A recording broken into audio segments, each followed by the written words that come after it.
I said earlier, wala siyang magagawa sa ngayon. Kasi kung matuluyan siya, ma-disqualify, ma-convict, kulong, ang tao magre-react. Kung ang reaction is not such in a magnitude that will overthrow the present power, ang mangyayari niyan, itutuloy mo ang eleksyon. Ang problema ngayon, sino ang itatakbo mo? Meron na ako sagot dyan. Nag-uusap na kami ng presidente. Yan. Pag-try niya, kinakulong yan, ang patatakbuhin namin, si Robin Padilla. Pag si Robin Padilla, game over. Pareho rin. Sara, game over din niya. Ikaw rin nagpatakbo kay Robin, naalala ko eh. Di ba? Tama ba ako? Mo sa kanya. Ang sinabi ko sa kanya nung kumakampanya kami, hindi siya naniniwala na baka pasok. In fact, minimeno siya ng maraming tao eh. And I told, alam mo Robin, tanda mo sinabi ko, ikaw ang talo mo kami lahat. Yung number 1 sa survey, si Rafi, pero siya, di ba? Siya, alabas lang, 13, 12, 11. Sabi ko, nangyari. Diba? Nangyari. Ako lang nagsabi nun. Walang naniniwala na mananalo. Kaya naalala ko eh. Sa mga eleksyon, 5 million ang layo mo sa number 1 sa survey. Kasi, may sentido common ka. Number 2, humble kang tao. Number 3, hindi ka corrupt. Kaya love ka. So, yun pala. Have you spoken to Senator Robin Padilla about that? Kasi sabi, Back when I was having my TikTok, I think 4 nights ago, pumasok siya. So I told him, nag-TikTok ako, Senator Robin. So, hindi ka naririnig, hindi rin makikita mukha mo, pero sasabihin ko na sa'yo ang napag-usapan namin ni Presidente. So, naririnig ko siya. Inuulit ko naman para malaman ng mga nanonood sa akin. Speechless. Sabi ko, ihanda mo na sarili mo. Kasi pag yan ang nangyari, ikaw, nilalaban namin. Nag-usap na kami ni Presidente and he agrees with me na ikaw talaga ang pwedeng pumalit kay Inday Sara. You're not lying, you lie! Just a few minutes ago, sa harap ko, sinabi mo na delegated, that authority was delegated to your personnel. Yes, Mr. Chair. Nung tinanong ka ni Chairman Akop, inamin mo. Question of command responsibility. Are you not lying? No, Mr. Chair. Also, Mr. Chairman, with that, I move to cite in contempt General Wilkins. Pasensyaan po tayo dito. In violation of Section C, Section 11, letter C, of our rules. So move, Mr. Chairman. Pinagbigyan na kita. Yun pa ang sagot mo?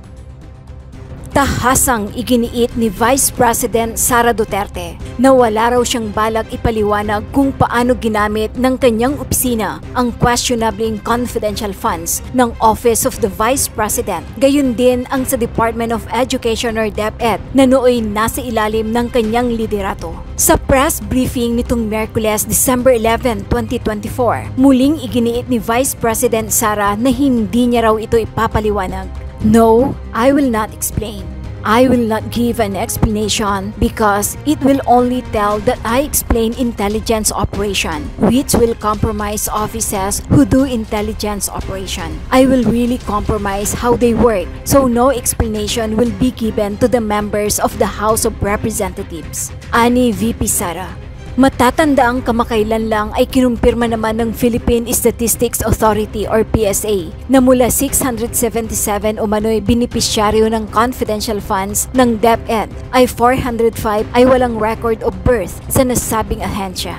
Isinaad din ni VP Sara na aprobado naman daw ng Office of the President maging ng House of Representatives ang kanyang confidential funds noon. Dagdag pa niya, pinili niya raw na hindi ito gamitin sa fourth quarter dahil may nakapagsabi umano sa kanya na ito raw ay gagamitin laban sa kanya.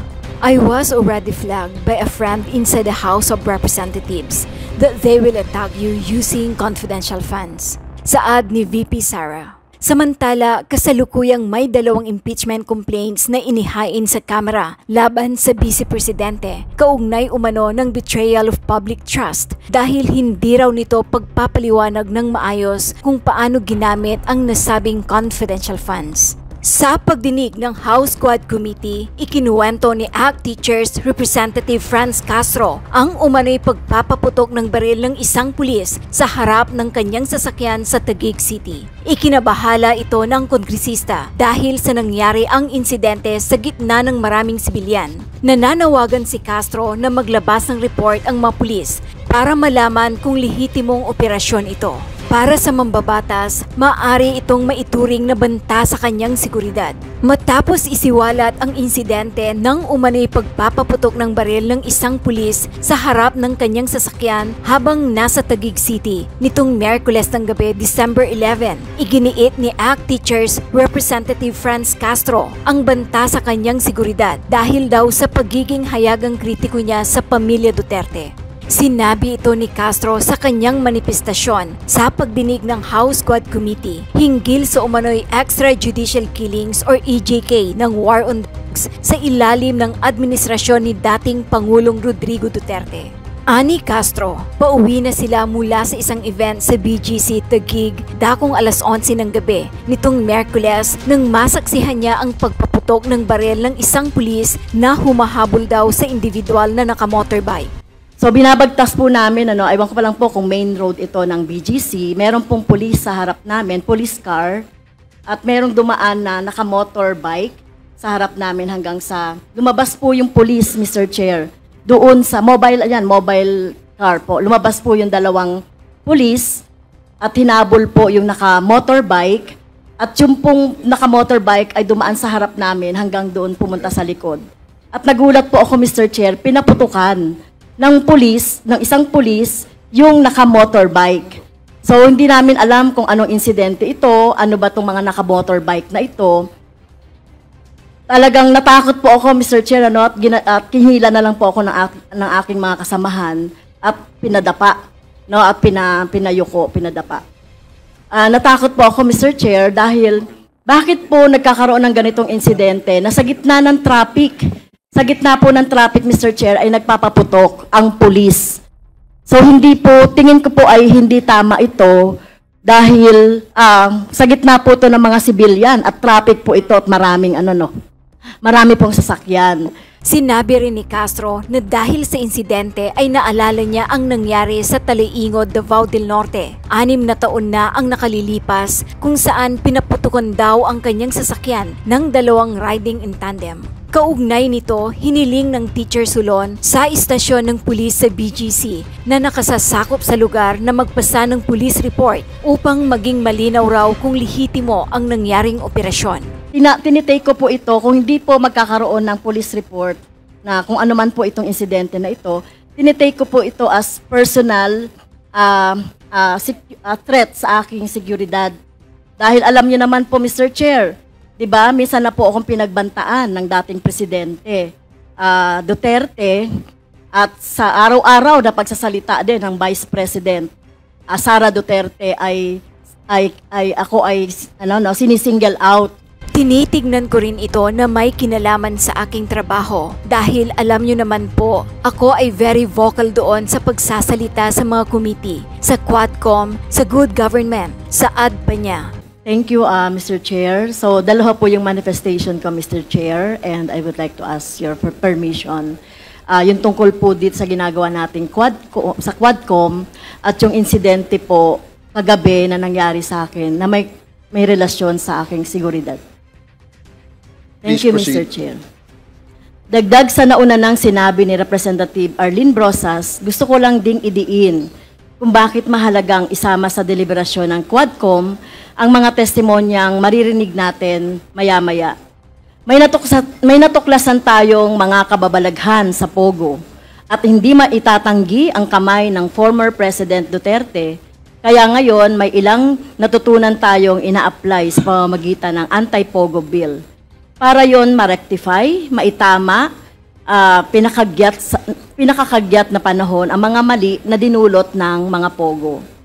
Sa iba pero konektadong issue, may natuklasan din tayong mga abuso at illegal practices, modus operandi ng mga pulis at law enforcement institution sa mga kaso ng Tokhang, EJ case na narinig natin.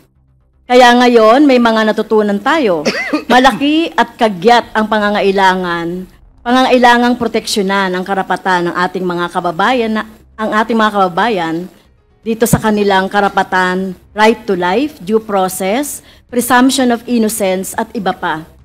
Ito yung mga sinalaula sa ilalim ng peking gera kontra droga sa ilalim ni Presidente Duterte.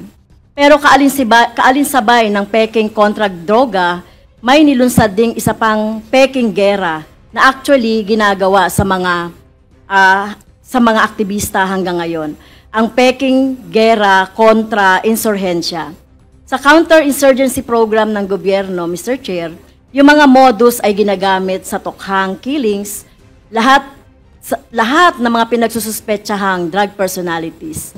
Yung linyang nanlaban, yung may search warrant kuno na batay naman sa gawa-gawang kaso, yung kunwaring buhay pa pero patay nang dadalhin sa ospital para hindi masilip yung AJK na ginawa nila, ay ginagamit din laban sa mga aktivista, sa mga leader at miyembro ng mga organisasyong may mga buhay na laban para sa hanap buhay, kaligtasan ng mga komunidad nila sa mga ordinaryong tao na tumitindig para sa issue ng sikmura at issue ng bansa. Sila ay mga biktima ng EJK o extrajudicial killings at iba pang mga human rights violations sa ilalim ng peking gera kontra insurhensya. Walang pinagkaiba sa mga biniktima sa ilalim ng peking gera kontra droga. Kung ang pretext ng maraming Tokhang killings ay ang walang batayan at di mapatunayang claim na drug personalities, yung mga pinatay, ang pretext sa EJK sa mga aktivista and critics ay walang batayan at di mapatunayang bintang na mga NPA daw sila, mga recruiter sila, mga communist fronts, yung kanilang mga organisasyon. Naniniwala kami, Mr. Chair, na hindi dapat nating isara ang super committee na ito ang taon ng hindi natin nasisilip ang mga kwento ng ilan sa mga biktima ng peking gera kontra insurhensya. Maraming ganito noong nakaraang administrasyon gaya ng Sempo sa Negros, masaker na mga tumandok, Oplan Sauron na, for the record, Mr. Chair, ay same masterminds ng drug war EJK na pinosisyon ng PNP, CIDG at iba pa. Pero nagsimula po tayo sa kaso ng EJ case ng 3 minasaker na sa isang Bloody Sunday noong 2021 sa Calabar Zone. Andito po, Mr. Chair, inilibatahan ng committee ang mga kaanak nila. It is our plea, Mr. Chairs, that in the corrective legislation the House is fashioning right now, such as the Anti-EJK Bill and Human Rights Violation, Victims Reparation and Recognition Act, that this representation is soon to file.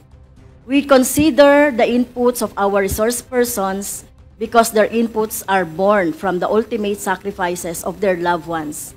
Hindi po natin nais na maulit na may mabubuting mga mamamayan na nakikipaglaban para sa kapwa Pilipino na aatakihin, papatayin para lang sila patahimikin at para takutin ng komunidad, ang mga komunidad at taong bayang pinagsisilbihan nila, Mr. Chair. Maraming salamat.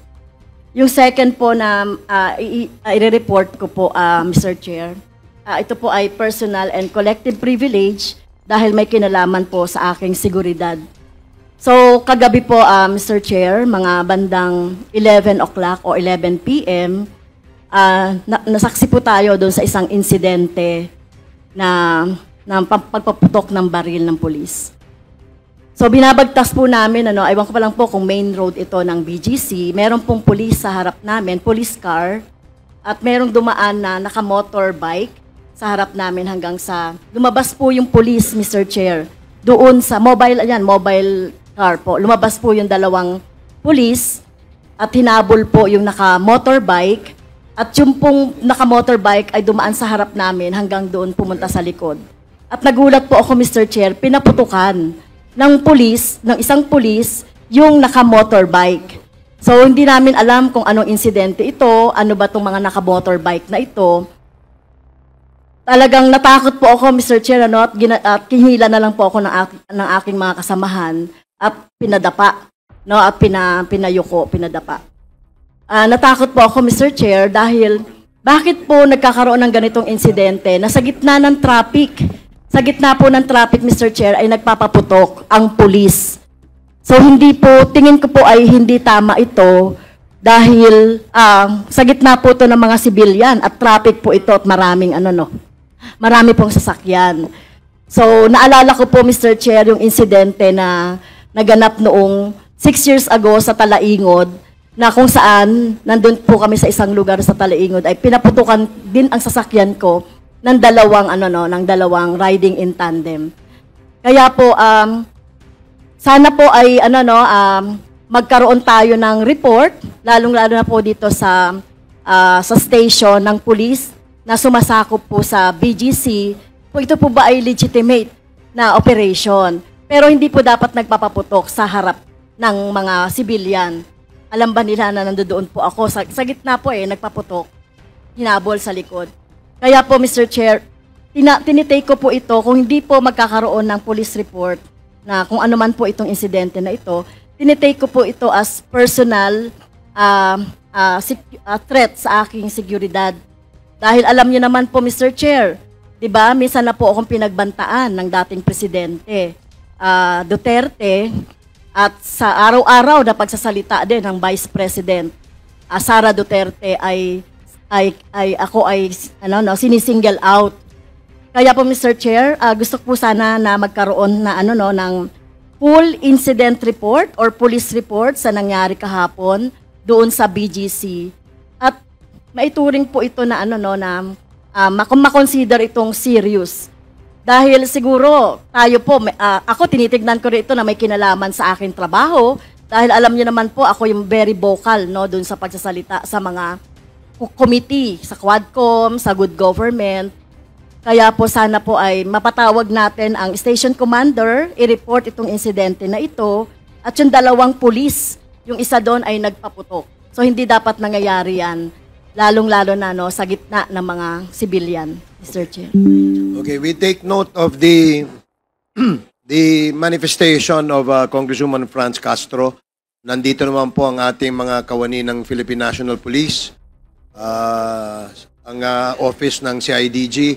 So please, who is representing CIDG here now? The NPNP? May I know, Colonel, what is your name? Yes, sir, Mr. Chair. I'm Police Colonel David Poclay of the CIDG, the Deputy Director for Operation. Okay. And I represent Police Brigadier General Torres. Okay, thank you, Colonel. Colonel, Thank you, I believe you heard what Congresswoman Castro has stated before this committee, and it is of paramount importance for the committee as well as the whole House to protect its members. Dahil sa nangyaring yan, we would request that you facilitate and submit to this committee the police report on that incident that happened last night, Congresswoman Castro. Anong oras po yan? Bandang 10:30 to 11, Mr. Around Chair. that time sa BGC area. So please coordinate with the Chief of Police of Makati as well as the station commander of the said district. Mr. Chair, I'm sorry, it's Taguig. Oh, okay. I'm sorry, it's Taguig. Correction. It's in the city of Taguig. Okay. So Thank you. PNP, please take note of that and submit the report to this committee. Thank you, Mr. Chair. Maraming salamat, Mr. Chair. Sinama pala ako dun sa, kailangan pala ayusin ko yung buhok ko. Sinama pala ako dun sa video, Mr. Chair. In anticipation of the next series of Quadcom hearings next year, yun po sana yung gusto naming sabihin. Inaantabayanan kasi itong mga ginagawa natin sa Quadcom. Milyon-milyong tao ang nanunood, parang Netflix series na nga sa kanila, Mr. Chair. Nagsi-season na nga sila. Ano na daw season ang ating gagawin? Mr. Chair, libo-libong buhay ang ninakaw at libo-libong pamilya ang sinira ng madugong gyera kontra droga ni dating Presidente Duterte. Libo-libong tao ang hindi niya binigyan ng pagkakataon para sa due process at matamasa ang karapatang dapat na nakukuha.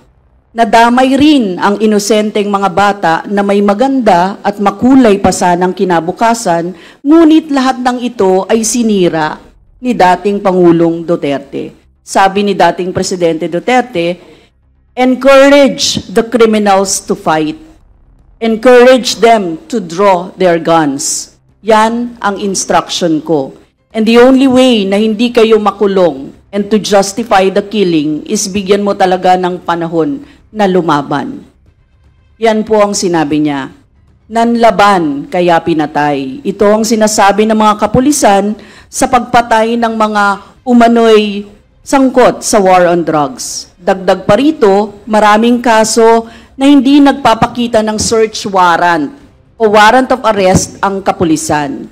O kaya'y nagpapakita ng search warrant pero pagkatapos na ng operasyon. Basta na lamang sisipain ang pinto at papasok sa bahay. Sasabihin na dumapa, ihihiwalay ang ibang kapamilya, saka papatayin ang hinihinalang sangkot sa droga. Pagkatapos, walang investigasyon na mangyayari at hindi mapapanagot ang pulis na pumatay. Ito ang mga narinig natin mula sa mga kaanak ng mga biktima sa mga nagdaang Quadcom hearings. Pero Mr. Chair, hindi lamang sa mga biktima ng war on drugs natin nakita ang ganitong kalakaran. Noong March 5, 2021, sa isang meeting ng Joint National Task Force, Regional Task Force to End Local Communist Armed Conflict sa Cagayan de Oro, sinabi ni dating Pangulong Duterte, I've told the military and the police that if they find themselves in an armed encounter with the communist rebels, kill them. Make sure you really kill them and finish them off if they are alive. Forget about human rights. That's my order. I'm willing to go to jail. That's not a problem. Yun po ang sinabi niya.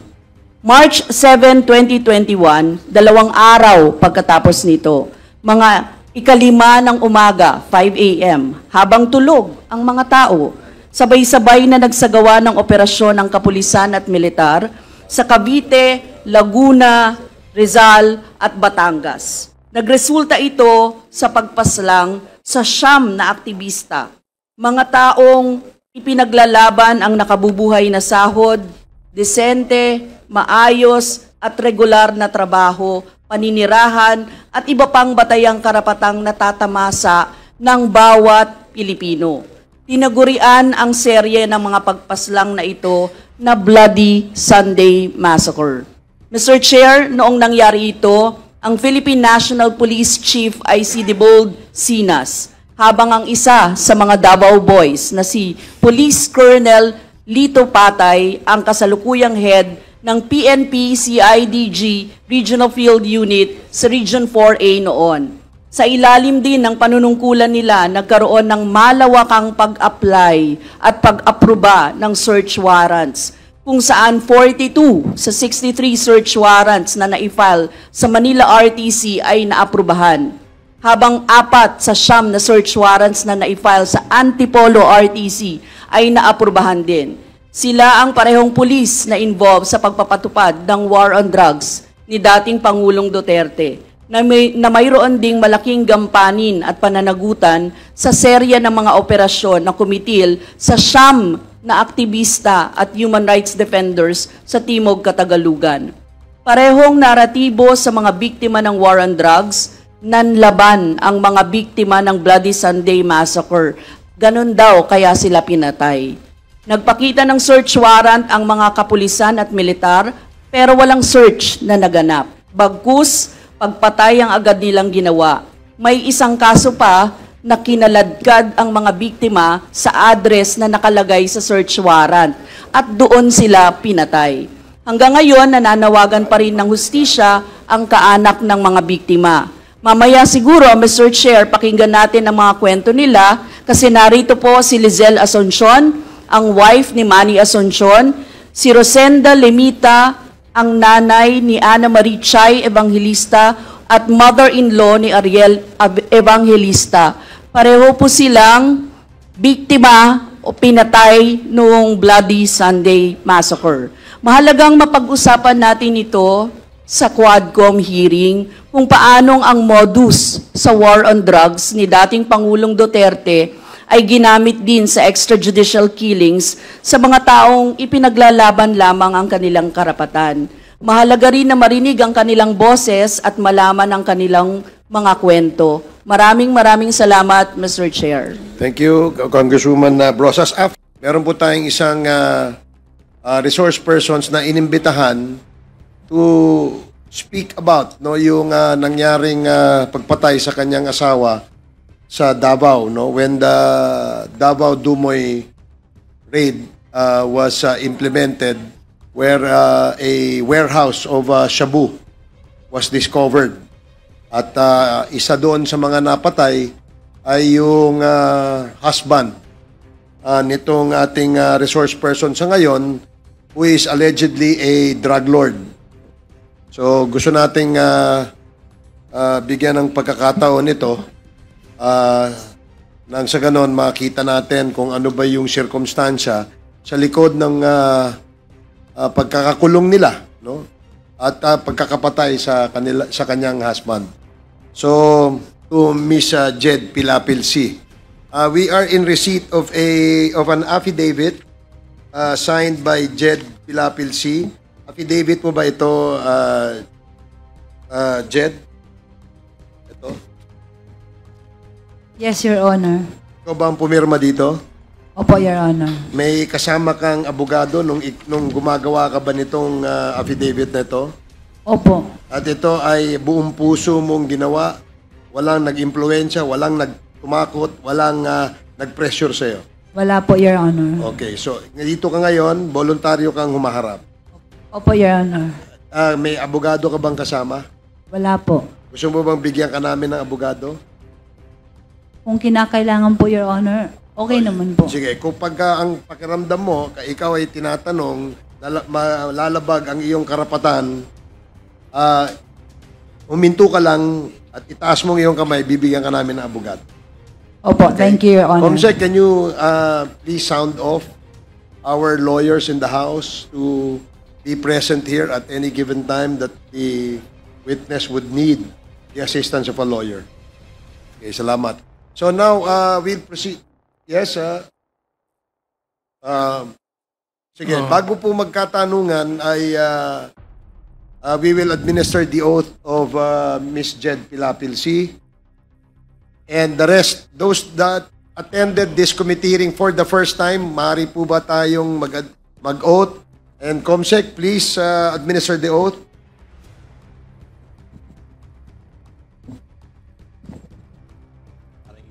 Tumayo po. And taas natin ang ating kamay. Kayo ba ay nanunumpa ng katotohanan, pawang katotohanan at buong katotohanan sa pagdinig ng kapulungang ito? At kawaan nawa kayo ng Diyos. Maraming salamat. The oath has been administered. Okay, thank you, Comsec. Now, we will now proceed with interpellations. I have here a list of the members who wish to interpellate Ms. Jed Pilapil C. I'd like to give the floor first to the chair of the Committee on Human Rights, Congressman Benny Abante. Thank you, Mr. Chair. Gusto ko po sanang tanungin si Ms. Jed Pilapil C. Ano po? Taga saan po kayo? Taga Surigao del Sur po. Oo, yung mga Pilapil taga Surigao. Opo. Okay. Kasi meron akong mga kamag-anak na Pilapil sa Bicol. Oo. Sinabi nyo, nung December 31, 2004, ay tinawagan po kayo ng asawa nyo, si Alan C. Opo, Your Honor, kasi nga, nag-usap kami na magkita. Anong napag-usapan nyo? Tinawagan niya po ako kasi supposedly nga magkita kami sa SM. Dahil ipapasyal namin yung anak namin. Nagkataon po na tulog siya nung mga 3 p.m. Kaya sabi ko sa kanya, mamaya na lang kasi tulog yung bata. Kaya hinintay ko na magising yung anak namin. So siguro mga 5 p.m. Ilan po ang anak nyo? Isa lang po. Okay. Tapos nung 5 p.m. kaya Lalaki siya, lalaki. babae po. Ilang taon na siya? Actually, nung iniwan ko siya, 3 years old pa lang. So, 20 years na po ako, 23 na po siya. Okay. Nasaan po siya ngayon, yung anak? Nandito po, sa Manila po. Sa Manila. Okay. Nagpunta pa kayo sa SM?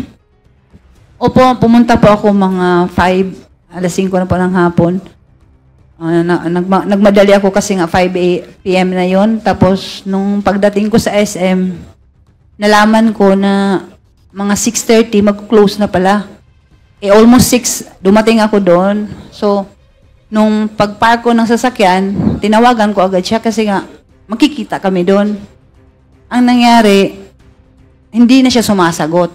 So, nagmadali ako ng tawag, nagpaulit-ulit ako ng nag-dial kasi kailangan ko nga siya na magmadali kami kasi wala kaming bigas at that time.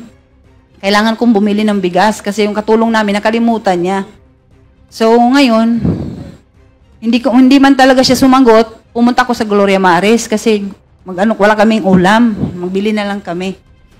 So yun sa shortcut, hindi talaga kami nagkita. Umuwi ako ng bahay. Pagdating ko doon, kasi nandun yung mother-in-law at saka father-in-law ko, galing China. Naiwan sila sa bahay. Anong oras kayo umuwi ng bahay? Siguro kasi natapos ako sa SM mga 6:30. Siguro by mga 7:30 nasa bahay na po ako. Nakabalik na po ako. Pagdating ko po doon, inanap ng mama niya, yung parents niya, bakit daw hindi ko kasama si Alan. Sabi ko po, hindi ko siya nakausap. Pilipino po ba si Alan o Chinese?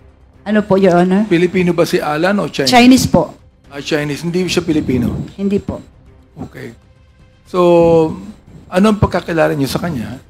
Matagal na kayo mag-asawa nung at that time, nung December 31, 2004. 2004. Matagal na ba kayo mag-asawa? Hindi po, kasi 2000 lang po kami kinasal, July. So, parang almost mga 4 years and 4 months pa siguro, mga ganyan. Okay po ba ang buhay nyo? Maganda ba yung pamilya nyo? O, ano po ba kalagayan ng buhay nyo? Sa awa ng Diyos, okay naman po kasi nga, businessman naman po siya. Maayos naman, kaya lang, ito nga ang realidad dahil sinuway ko yung mother ko, nung nag-asawa na ako, naging battered wife ako. Opo. Ano ibig sabihin ng battered wife? Nananakit po siya kasi... Si Alan C. Opo. Sinasaktan ka. Opo, yan.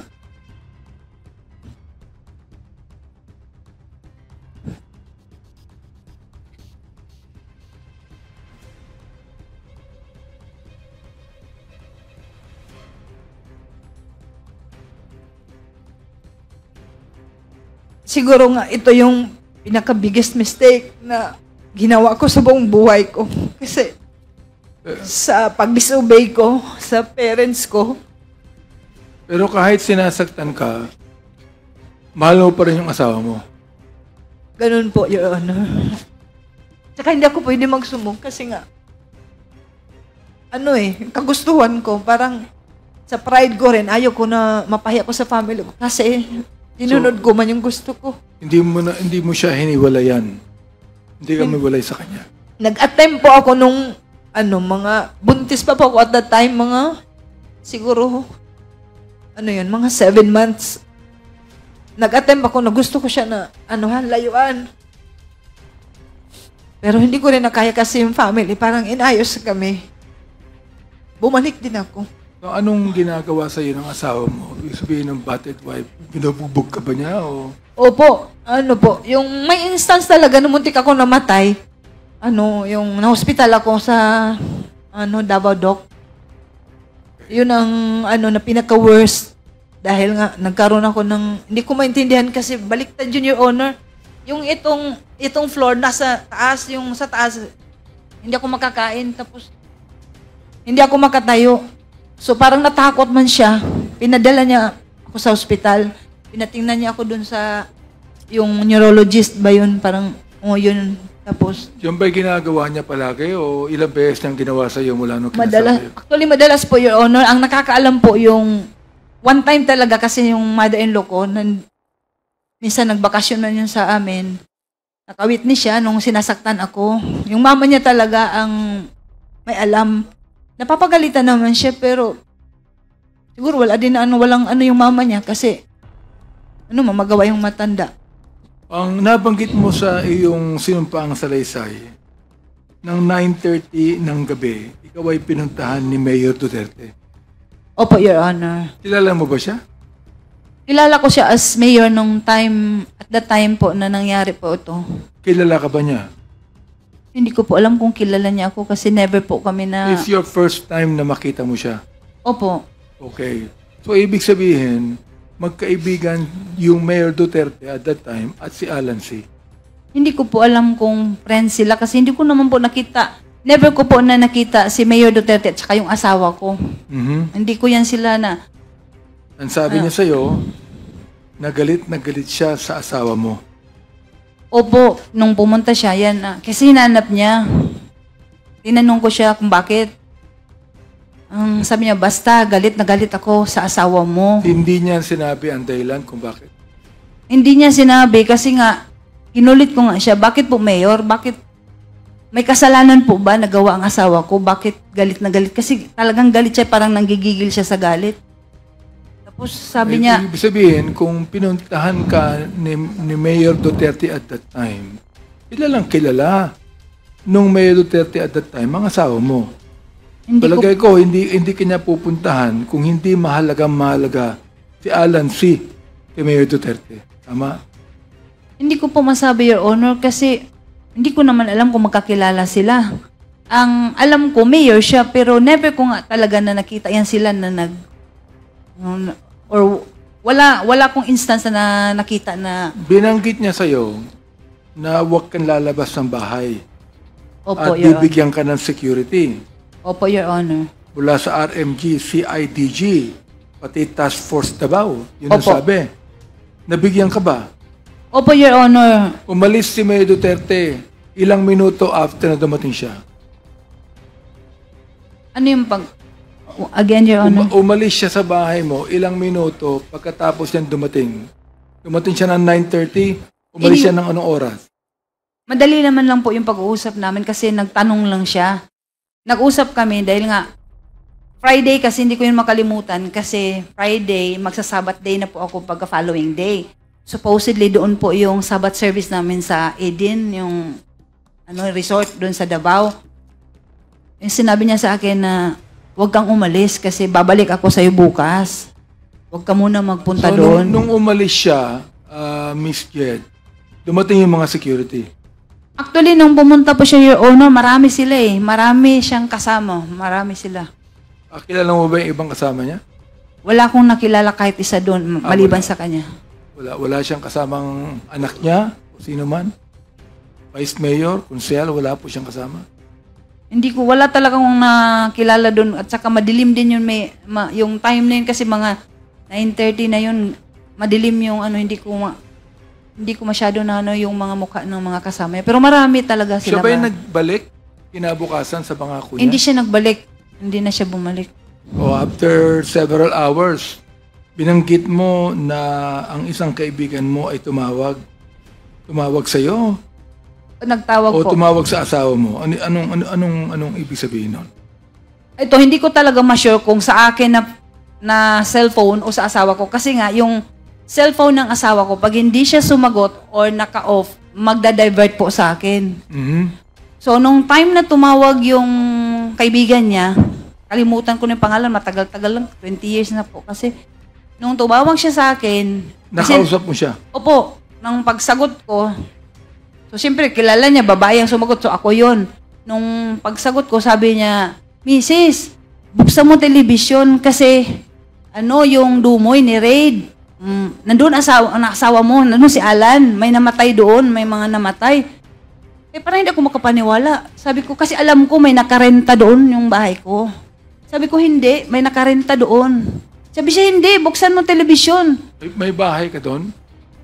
Actually kasi, Your Honor, yung Dumoy na property is nakapangalan po sa akin. Nakapangalan sa'yo? Opo. Ang Dumoy property? Opo. Yung pinagganapan ng krimen? Opo. Yung nirentahan ni Alex Kim, nakapangalan yun sa akin. Meron nga kami yung contract of lease. Gaano kalayo yun sa Arlene apartment kung saan ka nakatira? Medyo malayo po, Your Honor. Kasi Toril yun, yung apartment namin. Nasa lang yun sa Agdao. So malayo-layo. Ibig sabihin, Toril yung Dumoy, yung Arlene nasa Agdao. Sa Agdao, malayo. Which is how many hours away? Mga 30 minutes o 1 hour? Hindi naman siguro maabot ng oras. Okay. Ang nabanggit mo, noong January 1, 2005, inimbitahan ka ng PTEA sa kanilang opisina. Nagpunta ka, di ba? Sa PDEA, opo. Okay, PDEA, oo. Kilala mo ba yung PDEA ang nakipag-usap sa'yo? Hindi ko sila kilala nung una kasi wala akong kilala doon kahit isa sa kanila. Okay. Nakilala ko na lang sila nung may mga sila yung parang dito, mga sa pangalan. Kaya nakikita. Sino po ang PDEA na nakilala mong kumausap sa'yo? Na in-interview ka? Una, yung si Monte de Ramos po. Sino po? Monte de Ramos. Namatay na po yun, Your Honor. Ang alam ko. Namatay na? Opo. Anong kinamatay niya? Base lang po sa sinabi sa akin kasi before po siya namatay, nagpunta pa yun ng jail. Parang heart attack yata. Hindi ko talaga sure, pero yun lang. Opo, yun lang ang sinabi sa akin. Hindi po siya namatay sa pakikipaglaban.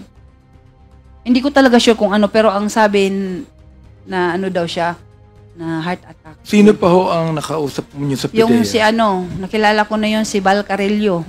Val Carillo? Opo. Ang kanyang apelido ay Carillo? Opo, Your Honor. Siya po ba'y buhay pa? Wala na talagang balita, Your Honor. 20 years na nga po ang dumaan. Hindi ko na alam, hindi ko na nga kilala siguro kahit mga mukha nila. Hindi ko na matandaan. 20 years. Alright. Sino po itong si Alex Kim? Yan po yung nag-rent ng namin, yung bahay namin. Ano po ang kanyang relasyon kay Alan C? Actually, first time ko lang talaga na nakita si Alex Kim. Pinakalala sa akin ng asawa ko. Sabi niya, magre-rent nga daw kasi mag-open daw sila ng business. Yung sa Dumoy. So, business partner po siya ni Alan? Hindi ko alam kung business partner sila. Pero ang sabi niya sa akin, mag-open ng business si Alex Kim. Yun ang sabi niya. Ito ba si Alex Kim ay Chinese din o Filipino? Hindi ko maintindihan yung nationality niya honestly kasi nga marunong siya mag-Korean, marunong siya mag-Japanese, marunong siya mag-Chinese, marunong siya mag-Tagalog. Kaya hindi ko alam kung Korean, Chinese ba siya o ano. Kasi nagtaka nga ako, kaya nalaman ko kasi nagyabang siya. Salita siya ng Korean, sabi ko, parang matalino siya. Sabi ko, bakit ang dami niyang alam na mga languages? Marahil kaibigan din ito ng the then Mayor Duterte, si Alex Kim, correct? Hindi ko po alam, Mayor. Hindi ko po alam na si Mayor at saka siya magkaibigan kasi nakita ko lang po si Alex Kim nung pinakilala nga ni Alan, nung asawa ko na magre-rent siya ng bahay. Ito namang si Hong Ming na may-ari ng DCLA Plaza. Ito po bang DCLA Plaza nasa Davao po. Davao City mismo? Opo, Your Honor. At ang may-ari ay si Hong Ming? Opo, yun po ang pagkakilala ko sa kanya, Hong Ming. Kasi yun ang tawag ng asawa ko, Hong Ming. So ito yung ano yung full name niya? Honestly, Your Honor, hindi ko kilala kung ano talagang pangalan niya. Kasi nga, pag yung asawa ko, sabi magpunta tayo kay Hong Ming kasi nga may display area kami doon sa mga mattresses, yung foam. Hindi kaya itong si Hong Ming ay si Michael Yang din? Sapagkat si Michael Yang nagsasabing siya ang may-ari ng DCLA Plaza? Honestly, ito, Your Honor, pinakita sa akin yung picture kasi may sa akin na yung friend ko, sabi niya, alleged, yung asawa mo na ungkat na naman yung kaso nyo kasi si Michael Yang. Kilala mo si Michael Yang? Sabi ko, hindi ko kilala yan si Michael Yang. Sabi niya, yung may-ari ng DCLA, sabi ko, ang pagkakilala ko sa may-ari ng DCLA, si Hong Ming, hindi ko kilala yung Michael Yang. Therefore, dahilan dun sa usapang yan, nakita mo ngayon na ang may-ari ng DCLA na Hong Ming ay si Michael Yang din. O, nakita ko yung picture. Opo, siya po yun. Meron ba kayong dalang picture ngayon ni Hong Ming o ni Wala. Michael Yang?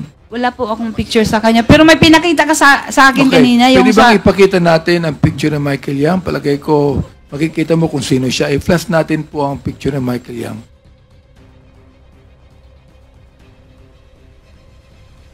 Matagal na bang kaibigan ni Alan C. si Hong Ming? Hindi ko po masabi, Your Honor, kung matagal na sila na magkakilala. Kasi nga, pero nagpupunta kami, si Hong Ming sa bahay nyo. hindi siya nagpupunta. Kayo nagpupunta kami sa ang kanya? pupunta doon kasi nga may display area kami doon sa kanya. Okay. Opo. So, ilang beses kayo nagpupunta ron sa isang linggo?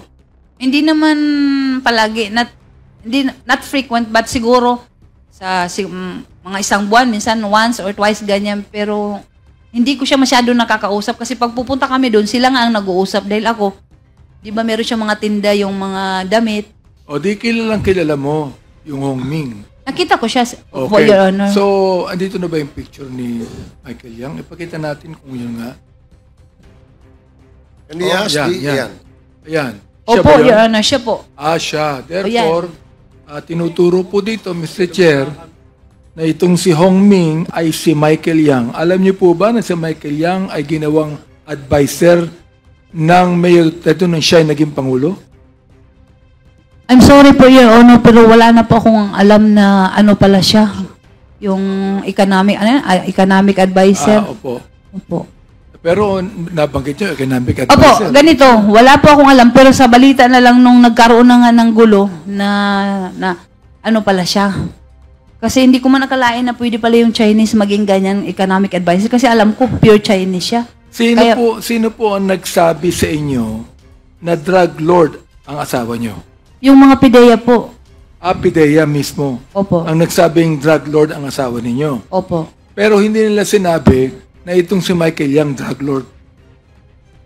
Never po napag-usapan si Michael Yang nung time po na kinakausap ako ng mga pideya. Hindi ko po yan rinig sa kanila yung pangalan ng Michael Yang. Narinig ko na lang talaga yung pumutok yung issue na parang nagkagulo na dawit yung pangalan po. Pero wala kang alam sa ibang mga activities ng asawa mo. Wala po akong alam, Your Honor, kasi nga yung As buhay. in talagang wala. Wala po. Maliban na lang po siguro sa mga bagay na katulad yan, magsabi siya, bibili ako ng property, pirmahan mo. Ganyan. Pipirma na lang ako.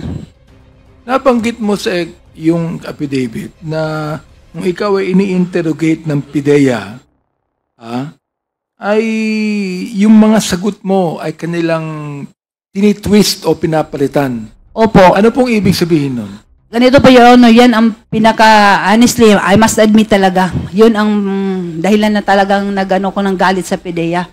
Kasi nga, nung in-invite ako, I never thought na yung statement ko pala na sasabihin yung mga sagot ko, doon din sila kukuha ng mga, yung gagawin nila ng para makasuhan kami. Kasi nagsasabi ako ng totoo, sinasagot ko sila ng maayos, nagulat na lang ako pagdating doon sa yung nag-hearing na kami.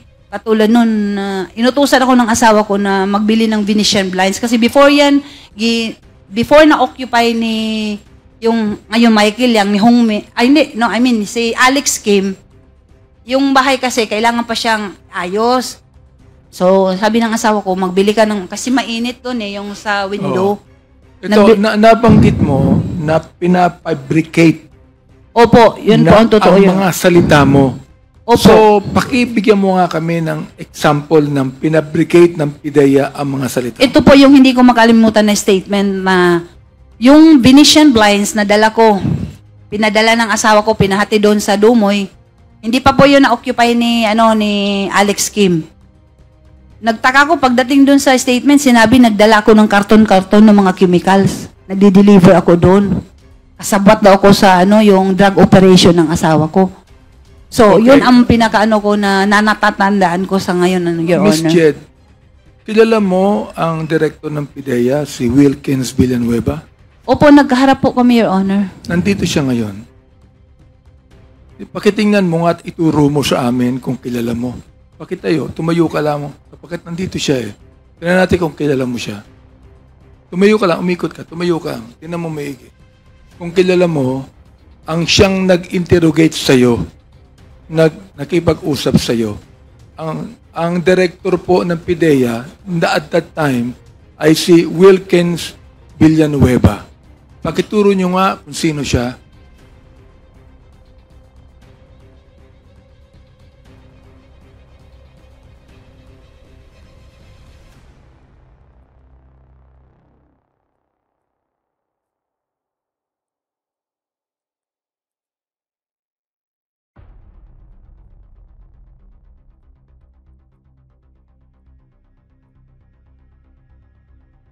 Kilala niyo na po siya?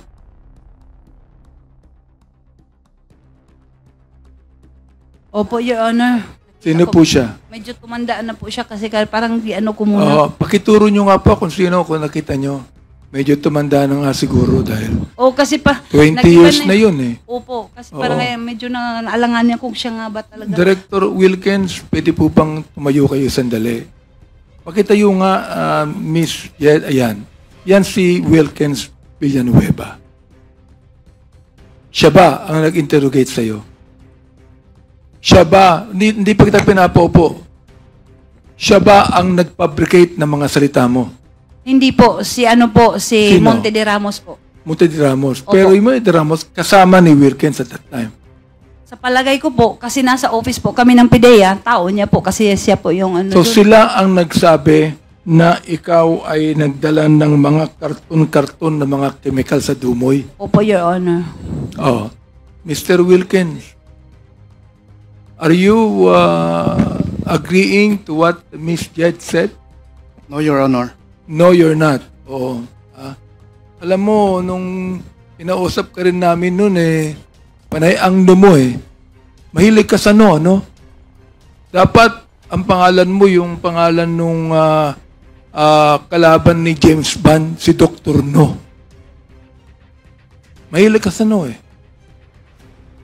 So nagsasabi ka ng totoo at nagisinungaling si Miss Jed. Is that what you're saying? Mr. Chair, ang investigador ko noon Is that what you're saying? Mr. Chair, can you please Will you repeat please the question? answer me directly? Answer me directly. Mr. Chair, can you please repeat the question, Mr. Chair? Ano ba yung question? 1 minute suspension.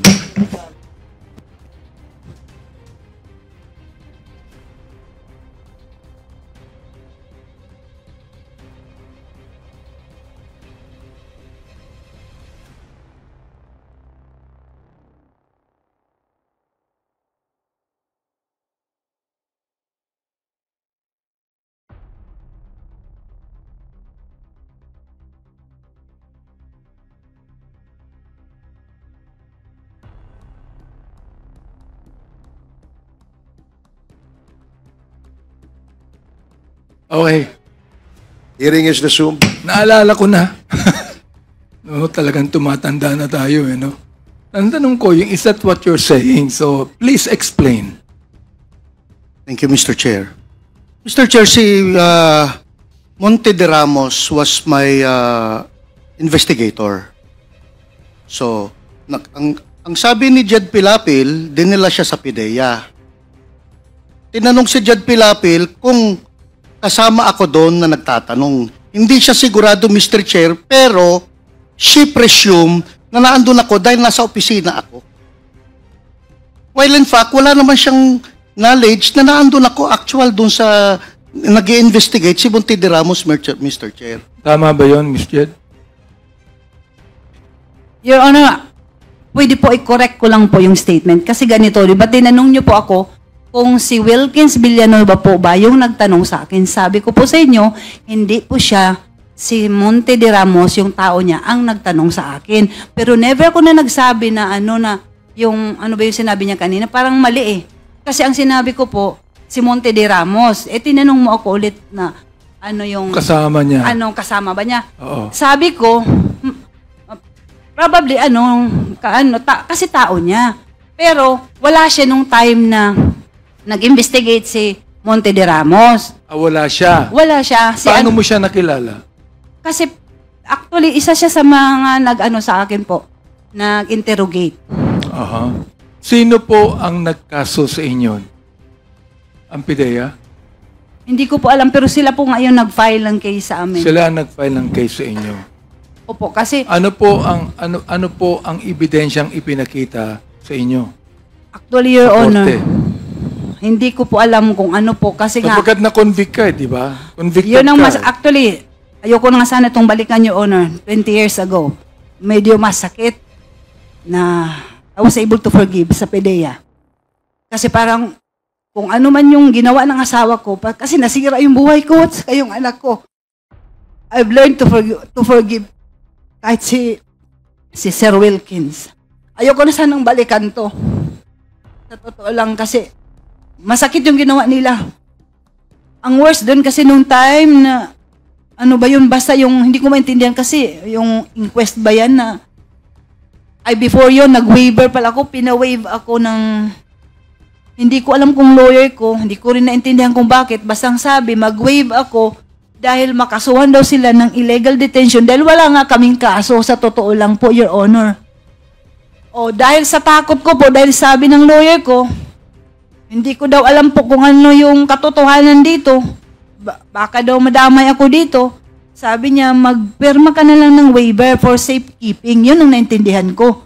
Pero Sabi hindi. ng lawyer mo.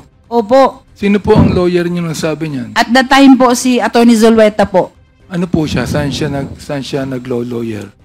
Parang dito Private lawyer po siya? Opo, Your Honor. Okay.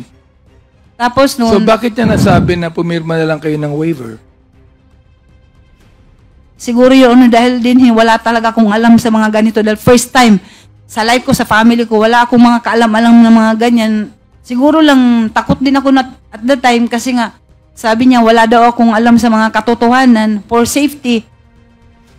Actually, napilitan ako, pumirma ako ng waiver para hindi sila makasuhan ng PIDEA ng illegal detention. So, Mr. Director Wilken, can you please explain that to us? Inyong kinasuhan si Miss Jed, na-convict po siya at nakakulong ng 20 years. Narinig po ninyo, ang buhay niya ay nasira at wala siyang involvement sa operasyon ng kanyang asawa at pinabricate ng PIDEA ang kanyang mga sinasabi. Ano po masasabi niyo doon? Mr. Chair, 3 months yung surveillance and casing operations ng PIDEA. Si Jed Pilapelsi, siya yung namimili ng mga equipment, freezer, water circulating vacuum pump. Siya yung nagdadala dun sa Dumoy Clandestine Laboratory, Mr. Chair. And then, during the time na doon sa korte, dininay ni Jed Pilapil, nakilala niya si Alex Kim. Mantalang merong mga footages kami na nag-uusap sila ni Alex Kim on a dinner. Mr. Chair, the case has already, she was convicted in court and she was upheld by the Supreme Court. Itong kaso niya, Mr. Chair. So, for 3 months, imposible hindi alam ni Jed at ni Jong Pilapil na involved siya dun sa pag-set up ng laboratory sa Dumoy. That's impossible, Mr. Chair. Ano po masasabi niyo ron, Miss Jed? Sabi ko nga po, Your Honor, napatawad ko na po sila.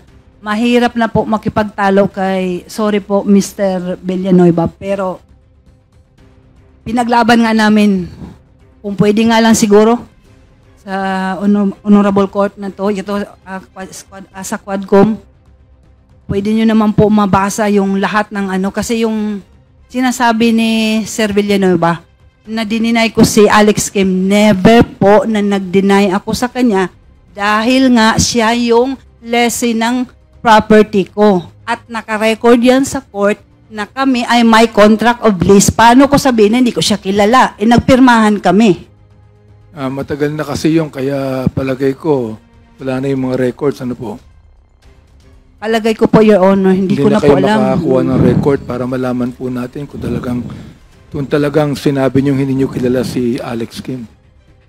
Pwede po, Your Honor. Di ba archive siguro yan? Pero ewan ko lang kasi 20 years ago, parang kahit nga ako yung ibang events, hindi ko na alam po.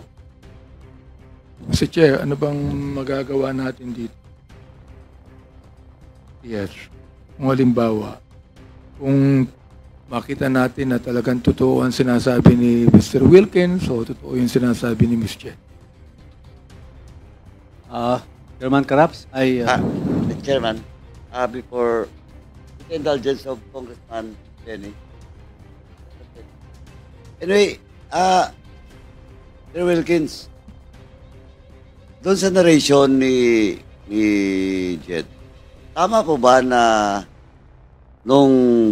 of course, again, you will not remember the exact date, but ito, tandaan ni Jane, noong January 4, 2005, inimbitahan niyo daw si Jane, si Jed, at saka sa opisina niyo. Hindi ko ma-remember yung date. Yung date. Pero, basta but you confirm. siya. But you confirm. Na ininbitahan siya sa office. I don't know the date, Mr. Chair. Okay. Now, second, is it correct na nag-sign siya ng waiver? I don't know, Mr. Chair. Why? Hindi para sa akin yung Mr. Chair. I have my investigator. No, but you're the head. Hindi na usually... Sir Wilkins, maglulukuhan ba tayo dito? No, Mr. Chair. Kasi sa akin, Mr. Chair... Project mo yun. Yes, Mr. Chair. Ngayon, kinuha niyo yung subject, yung supposedly suspect, without a warrant. Di ba tama? Without a warrant? The invitation? Yes, Mr. Chair. O now, para hindi kayo makasuhan, nag-waive siya.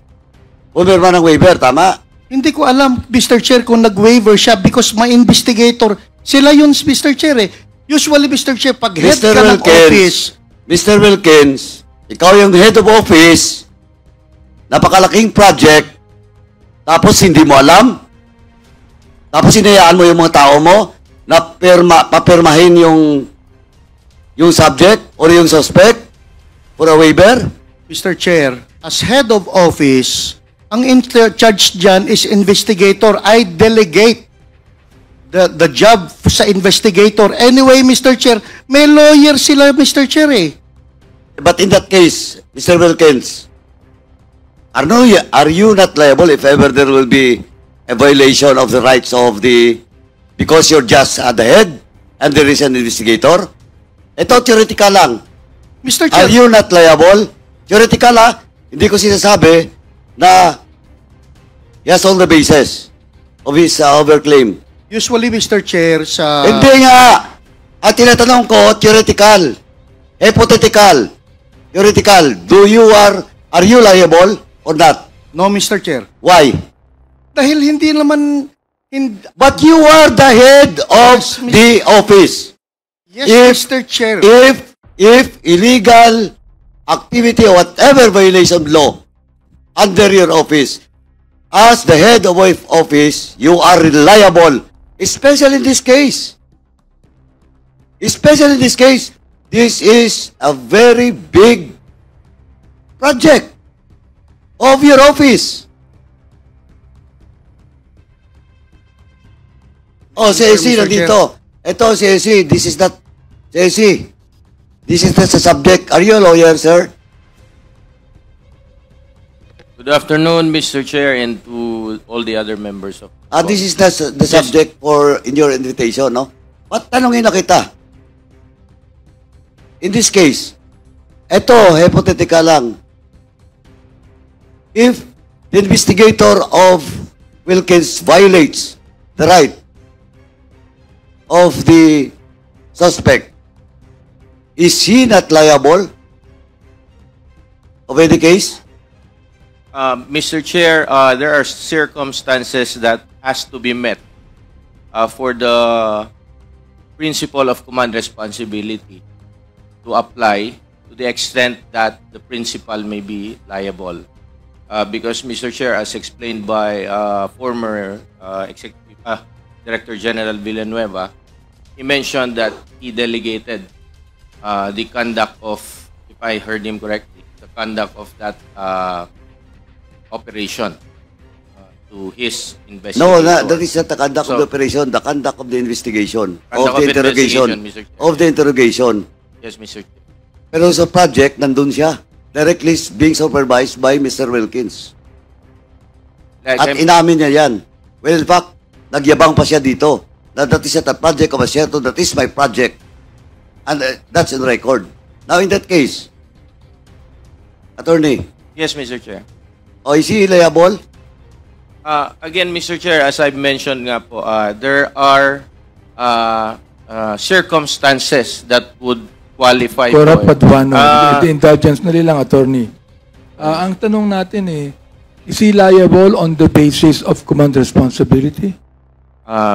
Mr. Chair, as I am explaining, there should be qualifying circumstances present in a case for a principal to be liable under command responsibility. There is, just like what you've said, that he delegated the authority to investigate. Kumonte de Ramos. Hindi na makapagsasabi ngayon, patay na eh. Palagay ko, namatay siya dahil dyan eh. Mr. Chair, Pangalawa, walang arrest warrant. Is that a violation too?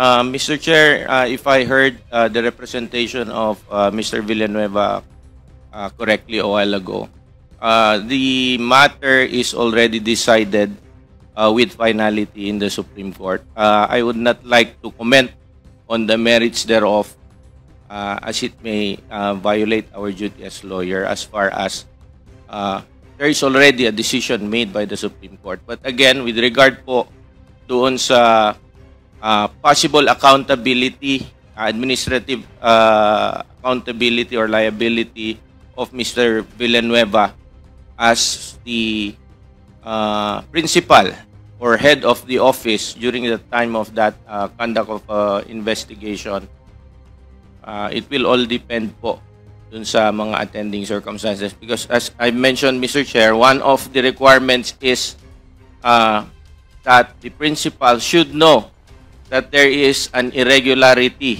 or an omission that was committed, and despite knowing of such irregularity or wrong committed by his subordinates, he failed to take corrective actions on the matter. So, the irregularity caused the brokenness of the family actually. Anyway, Miss Jed, nabanggit mo na hanggang ngayon, hindi mo alam kung buhay pa o patay na ang iyong asawa? Hanggang ngayon, hindi mo alam? Yes, Your Honor. Okay. Mr. Wilkins, alam mo ba napatay na si Alan T? Mr. Chair, wala siya doon sa laboratory when the time was when we raided the laboratory, Mr. Chair. So hindi mo rin alam kung buhay siya? Hindi ko alam, Mr. Okay. So, ayan. Ms. Jed, narinig mo ang sinabi ni Director Wilkins na hindi rin niya alam kung buhay o patay ang asawa mo? Opo, Your Honor. Actually, kung pwede pa akong magsalita, sabi ko nga, sa 20 years, I was able to accept na God has a purpose. Kung buhay man si Alan C. or patay, gusto ko na sana matahimik na po ito, Your Honor. Kasi nagsuffer na po ako ng 20 years, yung anak ko. Di ba kanina sabi nga ng ma-decided na may finality na po yung kaso namin. Wala na akong magawa eh. Pero siguro tama yung sinasabi sa Bible na Proverbs 13:23 na for lack of justice there is waste. By waste talaga. Kasi yung buhay namin ng kami, magkapatid. Supposedly, hindi kami nagpapagasto sa gobyerno. Sa pagkain, sa rasyon, sa pulungan. Siguro mas productive po pag nasa labas. Pero sa nangyari, anyway, sabi ko nga, wala na kaming magawa. Tapos na eh. 20 years, hindi ganun kadali. Pero with God's grace po, He has a purpose at naging makabuluhan ng buhay ko sa kulungan. At yun ang pinapapasalamat ko. Sa po, bigyan na po ng peace ito kasi parang useless din, Your Honor. Dahil hindi na po maibabalik lahat ng na-damage sa buhay ko. Salamat po sa inyong attitude. Ilan taon pa po kayo sa kulungan? Ano? Ilan taon pa po kayo sa kulungan? Nakawala na ba kayo o ano pa? Ang status nyo ngayon? Actually po, Your Honor, as far as I know po, I have already served the maximum sentence po. Kasi nga, with the GCTA po, nagpapasalamat po ako sa Panginoon dahil nga, meron yung bagong batas. I was able to avail nung GCTA. So from jail, sa tulong ni God, I was able to maintain yung good attitude ko sa jail until sa correctional. And I am even the trustee mula sa jail hanggang sa correctional. At ito ay pinapasalamatan ko dahil it's a privilege. Privilege lang po ito. And siguro nga, sabi ko nga, may purpose si God. At sa ngayon, so sana, I would like to take this opportunity to speak if I may be allowed by this honorable committee na sana po, mabigyan na po ng pansin yung hinihiling ko ng kalayaan, pati yung kapatid ko. Kasi 3 years old pa po yung anak ko, mag-23 na. Ang hirap i-explain sa kanya kung bakit hanggang ngayon nandito pa rin kami ng kapatid ko. Ang iyong kapatid na convict din. Opo, Your Honor. Nasa Dapicol po siya. Kumusta na po siya ngayon? Sa awa ng Diyos nga, Your Honor, both of us, Wala rin din po siyang kasalanan. Pareho po kami, Your Honor. I will speak for my brother kasi kilala ko siya. Kumusta yung anak ninyo ngayon? Sa ngayon po, masasabi ko siguro sa tulong ni God, I tried to explain to her na God has a purpose. She must be strong. Sabi ko sa kanya, medyo nasaktan lang siya talaga dahil nga ito sa nangyari ngayon, bakit naungkat na naman ito? Dahil tapos na nga. Tumahimik na nga yung buhay ko sa 20 years sa kulungan. Bakit ito? Pero siguro, baka ito yung opportunity na sana mapansin na makauwi na rin kami ng kapatid ko. At para na rin kung okay lang po na. Marami po sa mga kasamahan ko sa kulungan na baka kasi itong body na to, I am praying for this body, hindi lang sa yung lawmakers ng Philippines na i-enlighten po kayo kasi ang daming, siguro, yung 20 years ko sa kulungan na nakita ko na baka mabigyan nyo rin ng pansin, lalo na po yung matatanda na namamatay na lang doon, sobra na ng 20 years, hindi pa nakakalaya. Yun lang po sana maano ko na, sana hindi lang po ako, mabigyan ng pansin po yung mga nakakulong. Mr. Wilkins, alam ko po na mahirap din ang inyong kalagayan. Ano po? Pero alam nyo, tulad ng testimony po ni Ms. Jed, kung totoo po yung sinasabi niya, you are guilty of human rights violation. Kung totoo yung sinasabi niya, Mr. Wilkins. Tama ho ba ako? I don't think so, Mr.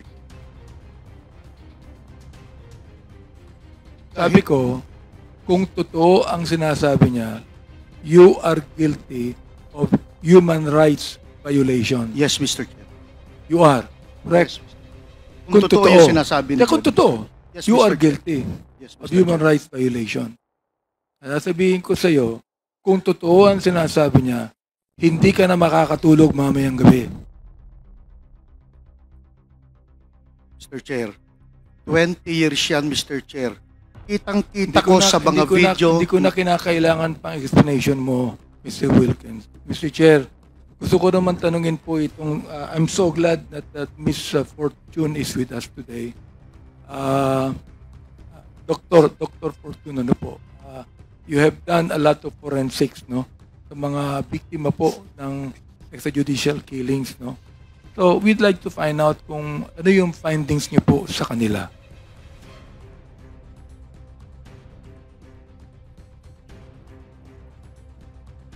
Good afternoon, Your Honors, Mr. Chair. I have been in practice for almost 30 years. And yes, I have seen time and again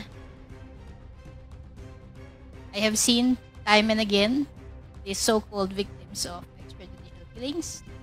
And lately, I have been busy with the victims or the deaths during the war on drugs in 2016 March. I have seen some autopsies And I am now in the process of examining skeletal remains as well.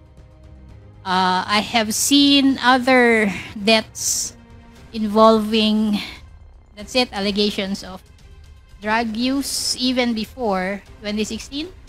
I have seen, I'm still seeing victims of activists, red tag, people, environmentalists, allegedly killed by the military. So I have seen. Dr. Fortune, how many victims have you autopsied so far as the war on drugs is concerned? Autopsied, this was 2016 to 2019. I saw about 30 cases. 30. Exhumations, 2016 onwards, we have been exhuming because it's been 5 years. And they were buried in public cemeteries and the families could not afford extending the lease. I have been doing this with AJ Kalinga Foundation through Father Flavi, and some other parties have approached me. So in total, I have seen 114 exhumed cases. Dr. Fortune, in all of those that you have autopsied, ano po ang findings nyo? For example, like they have been killed. Nanlaban po ba sila o they were just killed without even, lumaban o talagang nanlaban? In all of these cases, the best is you do homicide investigation, which is basic, which generally had not been done in the shootings. You would want to, what we call, reconstruct the shooting. What is the body saying, the victim, the dead victim, the other evidence, the scene, versus, as you say, what are the allegations of those who are living, those who did the killing. And in many situations, I am not able to do this because I just see the body already embalmed, sometimes examined, autopsied, with very little crime scene information. I don't have the clothes, I don't have the bullets, although some I have seen. In other words, I am not able to work with a team, which is how it should be. But in answer to your question, nanlaban ba sila o hindi, sometimes it is obvious that these people are restrained. So there are marks of restraint. What do you mean restrained, Dr. Fortune? They are cuffed. Okay? That's one. And this... Were they tortured first before they were killed? The word torture implies that they were made to suffer before they were killed. We don't necessarily use that in our final determination, but well, I have seen some with injuries that were apparently before they were killed, but not this is a case very memorable to me, but not necessarily involving drugs. This was Mr. Randall Echanis. So, but the issue again of did they fight back, and therefore they had to be shot. That is very common statement of police. In fact, there seems to be a template how they had to fight back. But you know, if you look at police procedures in other countries, the police are not supposed to kill. And if they do, there should be a very science-oriented, objective, independent investigation, which doesn't happen here. Again, back to your question, did they fight back or not? I have seen some cases with apparent defense-type injuries. Sometimes the bullet is still embedded here, or you have through-and-through gunshot wound. I'm seeing that. I saw that in some of my autopsies and in some of the skeletal remains I am examining. But really, how do you determine what happened? It's totality of evidence, and unfortunately, many times I do not have access to that, Your Honor. Thank you very much, Senator Fortune. I think that, Mr. Chair, the others would have some questions. Thank you very much. Thank you, Chairman Abante. Yes, just a clarification kay General Wilkins Villanueva. So, Wilkins, ilang buwan yung sinurveillance si Alan C? 3 months, Mr. Chair. So, dun ba sa 3 months na surveillance ninyo, hindi nyo na nakita o narinig na lagi niyang kausap si Michael Yang? Wala, Mr. Chair eh. So, hindi... Honestly, Mr. Chair, kung alam ni Asierto at alam ko na involved si Michael Yang, Mr. Chair, hindi makakalusot si Michael pero Yang. ganito, sabi mo kanina, it was a joint operation between Mr. the Chair. PIDEA at saka EDSOT, correct? Yes, Mr. Chair. PIDEA, represented by you and your team, at si PIDEG o si EDSOT, represented by Colonel Asierto at saka yung team niya. Yes, Mr. Chair. Pero dun sa report ni Colonel Asierto, at lagi niyang sinasabi sa atin na meron siyang intelligence report against Michael Yang. Hindi ba niya shinare sa iyo yung information, yung intel na yan? Yun nga ang problema sa kanya, Mr. Chair eh. Kasi during the time na magkasama kami, wala namang Michael Yang kami. Kasi if it was a joint operation, sabi niya may Michael Yang, sabi mo wala. Kaya napakahirap timbangin kung ano ba yung rito issue. But, we will get to that more comprehensively in the next probably hearing, no? Mr. Chair, gusto ko lang pong sabihin kay Mr. Wilk, the last hearing that we had, nung sinasabi niya yung tungkol sa buhay mo, Mr. Wilkin, ako nagsalita, no? Di ba? Nasigawan pa nga kita sapagkat hindi mo naman sinasabi yung tungkol sa buhay mo eh. Pinagtatanggol mo si Michael Yang. Oh, kita mo, tinan mo ugali mo. May ugali ka pang hindi maganda rito. Hindi mo kinakailangang magkaroon ng ganyang ugali. Sinasabi ko lang sa iyo ang totoo. At the time that you were actually telling us who you are and your family, you mentioned Michael Yang and you even protected him. Yun ang nakalagay. If you want, we could be able to get record para makita yun, malaman natin, Mr. Chairman. Thank you. Okay, salamat, Congressman Abante. Yun lang, no? It still remains a puzzle to most of us, considering that merong joint operation, pero yung side ni Colonel Asierto, meron siyang intel against Michael Yang, and on the side of PIDEA, where most of it are your team, no? Team, kasama mo yun, pati si Carillo. Kayo nagsisurveillance kay Mr. Alan C. Doon sa surveillance nyo kay Alan C, sinabi mismo ng asawa ni Alan C na madalas silang pumupunta sa DCLA kausap si Michael Yang. Pero sa inyong report, wala yun.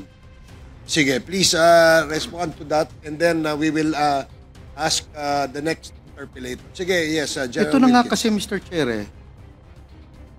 Kasama ng team ko yung EDSOT. Kung alam ni Asierto na merong Michael Yang, si Michael Yang makikita lang sa DCLA, Mr. Chair eh. Hindi naman nagtatago si Michael Yang during that time. Lumabas, Mr. Chair, si Michael Yang 2016. And so, sa akin, wala akong idea na involved si Michael Yang doon. Pero hindi na share sa iyo ni Colonel Asierto. Wala, Mr. Chair eh. So walang exchange of information kayo. On that Dumoy clandestine laboratory operation, Mr. Chair, ang target lang is Johnson Chua, Alan C., and Alex Kim, Mr. Chair.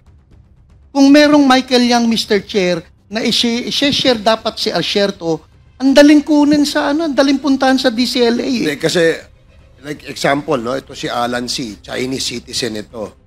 Dumayo ng Pilipinas, napunta ng Davao. Ang kausap, mga Chinese. So, definitely, if Alan C.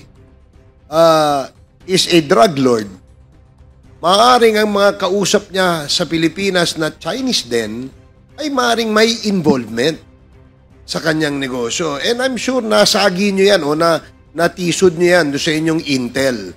It's just that it's still a puzzle to us kung bakit hindi lumalabas ang pangalang Michael Yang sa side mo. Pero sa side ng ka-joint operations mo, ay lumalabas. So again, kagaya ng nasabi ko kanina, we will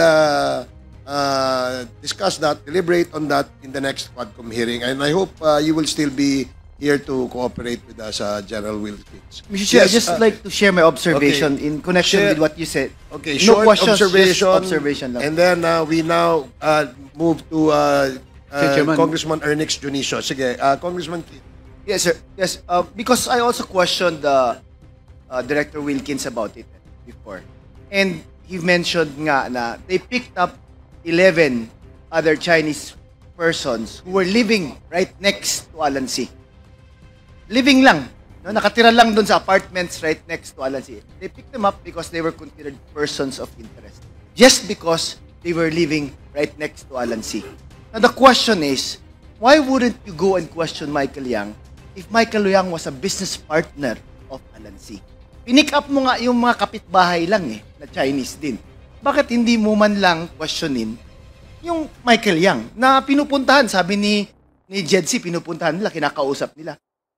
Yun nga that's what's boggling me kasi pinick up mo yung 11 others who are just residents and residing near Alan C, yet hindi mo pinick up yung taong kausap nila at kanegosyo nila. Yan si Michael Yang. Yun lang po, Mr. Chair. Okay, thank you, Congressman Keith. Can we show a picture of the Secretariat? Paki-flash mo nga yung picture, papa-identifyin muna natin kaya Miss Jed Pilapilsi, kilala mo ba yan? Ayun, sa likod. Ayun. Ito, sa harapan. Ito. Yung mukha niya po, parang almost the same, parang ganyan. Kaya lang kasi yung picture niya, parang madumi, ano ba yan? Kaninong mukha yan? Yan si Johnson Chua po. Okay, Johnson Chua. Okay, sige, salamat. Thank you, hindi yan madumi. Luma lang yung picture. Okay, sige, thank you. Next, we'd like to acknowledge... Mr. Chairman? Yes, SDS... Meron lang akong kay General Wilkins, no?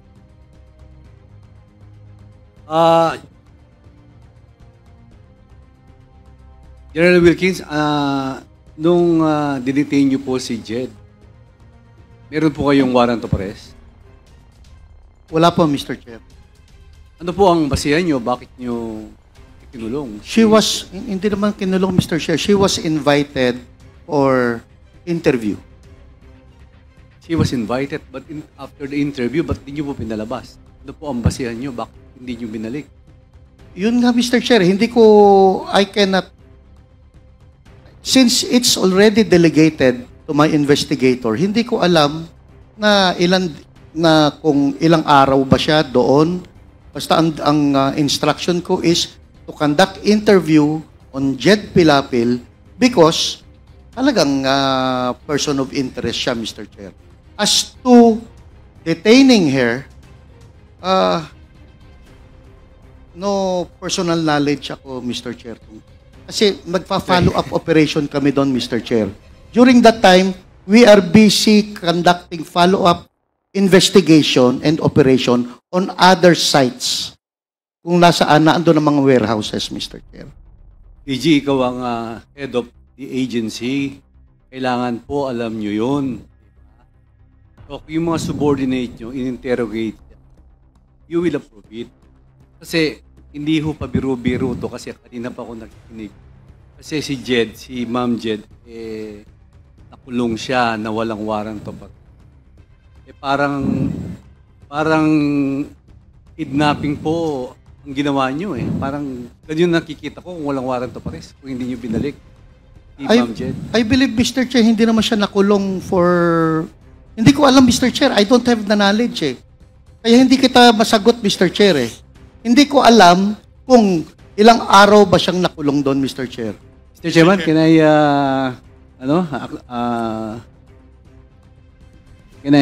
yes, Congressman Ako, with the indulgence of SDS Gonzales. Colonel Wilkins, si Madam Jed Lapid, dalawang beses na pinuha. If I remember right. One, when you went to the apartment. And in January 2005, pinuntahan siya, tinuha ninyo siya. After that, hindi na siya nakalabas. And it is on record ng PDEA blatter na binabasa ko. And I do not know the reason why. You do not know. Parehas tayo nang galing sa police. You are more ranking than Colonel Asher. Tama. Pareho lang kami nun, Mr. O, pero yung issue ay drugs. Tama. Yes, Mr. Chair. And pursuant to the law, lahat ng operation ng police tungkol sa illegal drugs, it should be coordinated with PDEA. Pursuant to the law. Tama? Yes, Mr. Chair. So in other words, sa joint operation na binabanggit mo, ikaw ang overall ground commander. Yes, Mr. Chair.